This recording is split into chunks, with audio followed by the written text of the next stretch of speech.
Morning student of class 8th, welcome to STVP online Hindi classes. आज की इस class में हम करेंगे अपना 10वां पाठ और पाठ का शीर्षक है कामचोर।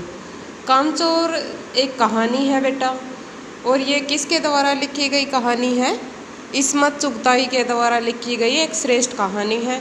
इस कहानी में लेखक ने यही बताने का प्रयास किया है कि जो कामचोर बच्चे या व्यक्ति हैं वो किस प्रकार से काम करते हैं। यहाँ पर व्यंग्य के माध्यम से बताया गया है कि पहले तो जो माता पिता हैं वो अपने बच्चों को काम की आदत डालते नहीं हैं और फिर उनके निठल्लेपन से वो परेशान हो जाते हैं। यही बात इस पाठ में बताने का प्रयास किया गया है। तो पाठ में क्या बताया गया है? इस पाठ में बताया गया है, शुरू में जो पाठ स्टार्ट होता है उसमें कहा गया है, पाठ की शुरुआत में यही कहा गया है कि काफ़ी लंबे विवाद के बाद यह निर्णय लिया गया कि सभी नौकरों को घर निकाल दिया जाए, क्योंकि घर में रहने वाले मोटे मोटे कामचोर किस काम के हैं। बच्चों के लिए यहाँ पर मोटे मोटे शब्द प्रयोग किया है। वे कोई भी कार्य स्वयं नहीं करते हैं। इतने में आवाज़ आती है, कामचोर कहीं के, तुम लोग कुछ नहीं करते, इतने सारे हो और सारा दिन उधम मचाने के सिवा कुछ नहीं करते। इन वाक्यों को सुनकर बालकों का मन कुछ करने के लिए व्याकुल हो जाता है और वह स्वयं कार्य करने का निश्चय कर लेते हैं। कार्य की शुरुआत पानी पीने से होती है। पानी के मटके के पास अत्यधिक घमासान हुआ। मटके और सुराहियाँ इधर उधर जा गिरी। यह दृश्य देखकर अम्मा ने सोचा, यह भला काम करेंगे। बच्चों के बार बार आग्रह करने पर अम्मा ने उन्हें बहुत से काम बता दिए। बहुत से काम है जो तुम कर सकते हो। मिसाल के लिए, यह दरी कितनी मैली हो रही है, आंगन में इसका कितना कूड़ा पड़ा है, पेड़ों में पानी देना है, और भाई मुफ्त तो यह काम करवाए नहीं जाएंगे, तुम सबको तनख्वाह भी मिलेगी। ये बात अम्मा ने बच्चों को कही।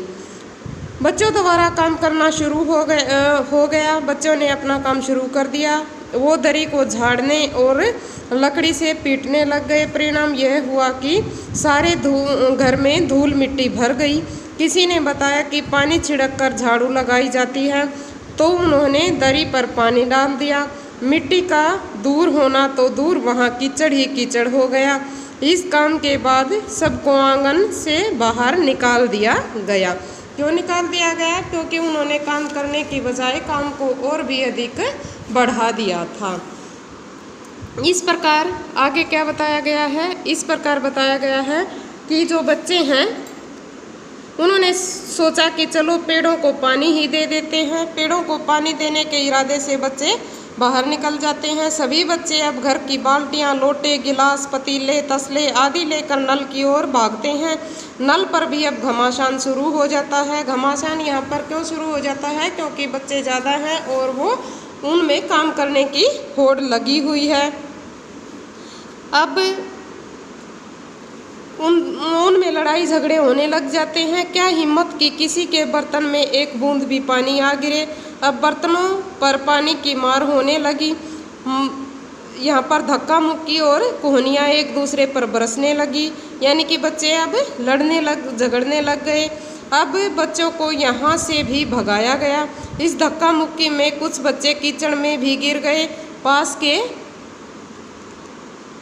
बंगले से नौकर आए और 4 आना प्रति बच्चा नहलवाना शुरू कर दिया गया, यानी कि काम और भी अधिक बढ़ गया। नौकर बुलाए गए बच्चों को नहलाने के लिए।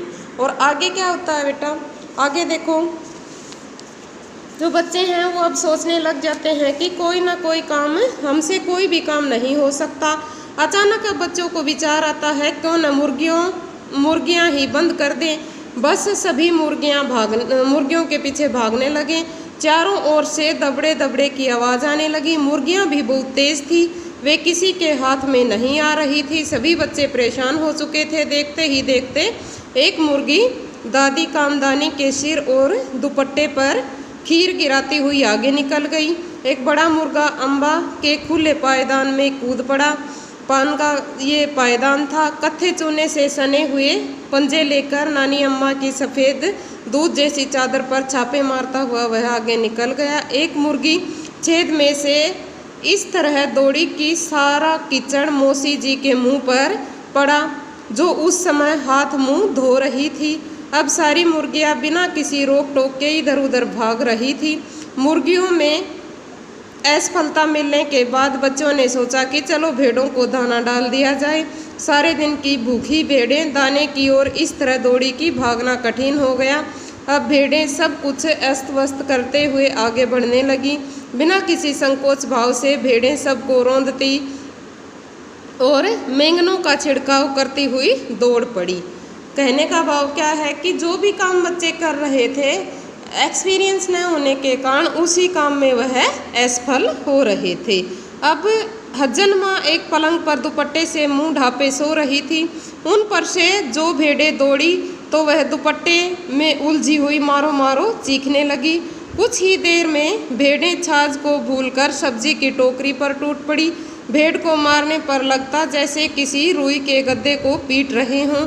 थोड़ी देर में भेड़ों ने तरकारी को छिलकों समेत कढ़ाई में झोंक दिया। इस कार्य में भी असफलता मिलने के बाद बच्चे अब भैंसों का दूध निकालने में जुट गए। धुली बेधुली बाल्टी लेकर 8 हाथ 4 थनों पर पिल पड़े।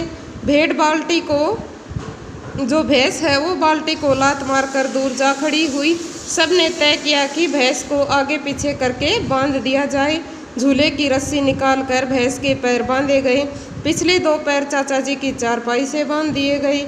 अगले पैरों को बांधने की कोशिश की जा रही थी कि भैंस चौकन्नी हो गई और छूटकर भाग निकली। चाचा की चारपाई जब पानी के ड्रम से टकराई और पानी छलक कर जो भूमि पर गिरा तो वे समझ गए कि आंधी तूफान में फंसे हैं, साथ में भूचाल भी आया हुआ है। जब उन्होंने वास्तविक बात का पता चला तो वे बच्चों को छोड़ने वालों को बुरा भला कहने लगे कि इन बच्चों को किसने काम दिया है। सहसा याद आया, बछड़ा तो खोला ही नहीं। अब बछड़ा भी खोल दिया गया। बछड़े की ममता से व्याकुल भैंस रुक गई। बछड़ा उसी समय दूध पीने में जुट गया। धोने वाले गिलास कटोरे लेकर लपके, लेकिन बाल्टी तो छपाक से गोबर में जा गिरी। कुछ दूध जमीन पर और कपड़ों पर गिरा।